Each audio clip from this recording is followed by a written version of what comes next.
mentality. Takže máme tu Tottenham Chelsea. Toto sa mi niečo marí, že som to už videl dávnejšie. Toto je nejaká sezóna tých 14, 15, 16, niečo na ten spôsob. A tam ešte bol presne kamo Diego Costa, bože. Diego Costa, áno, tam sa to zomlie. Presne. Jo, Diego Costa proste. Áno, držalo tam za dres. Potom tam je čo, faul na Hazarda. Čiže akože Tottenham...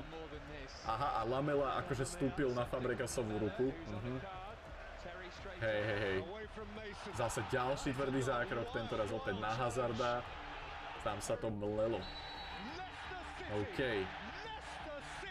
A potom vlastne, tuším, že toto bol ten zápas, kde vďaka tomu, že tuším, že remízovali, nie? Ak si dobre pamätám, buď remízovali, alebo Tottenham vyhral, už si neviem teraz spomenúť, tak vďaka tomuto zápasu myslím, že išlo Leicester City do vedenia. Tuším, že to tam aj komentátor hovorí v pozadí.